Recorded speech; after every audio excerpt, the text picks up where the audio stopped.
माँ कहती थी मेरी अहमियत शादी के बाद समझ आएगी, और मैं हंस देती थी हर बार। सोचती थी माँ भी ना बस यूं ही समझाती है, डराती है। पर आज जब खुद की थाली में खाना परोसते समय कोई आवाज नहीं आती, थोड़ा और ले ले, इतना कम क्यों खा रही है।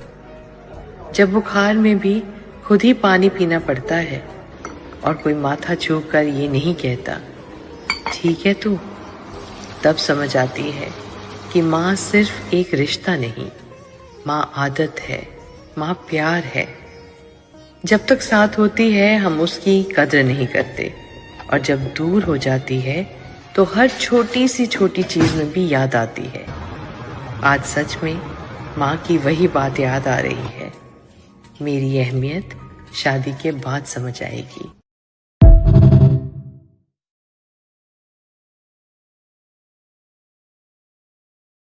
माँ कहती थी मेरी अहमियत शादी के बाद समझ आएगी, और मैं हंस देती थी हर बार। सोचती थी माँ भी ना बस यूं ही समझाती है, डराती है।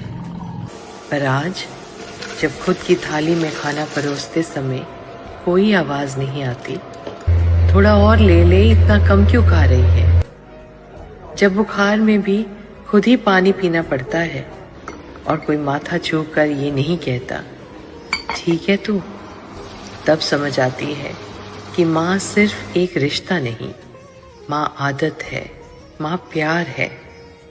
जब तक साथ होती है हम उसकी कद्र नहीं करते, और जब दूर हो जाती है तो हर छोटी सी छोटी चीज में भी याद आती है। आज सच में माँ की वही बात याद आ रही है।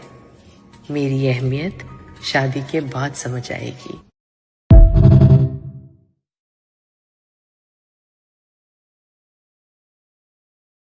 माँ कहती थी मेरी अहमियत शादी के बाद समझ आएगी, और मैं हंस देती थी हर बार। सोचती थी माँ भी ना बस यूं ही समझाती है, डराती है।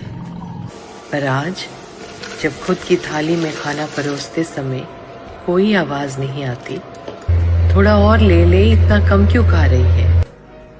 जब बुखार में भी खुद ही पानी पीना पड़ता है और कोई माथा छू कर ये नहीं कहता ठीक है तू, तब समझ आती है कि माँ सिर्फ एक रिश्ता नहीं, माँ आदत है, माँ प्यार है। जब तक साथ होती है हम उसकी कद्र नहीं करते, और जब दूर हो जाती है तो हर छोटी सी छोटी चीज में भी याद आती है।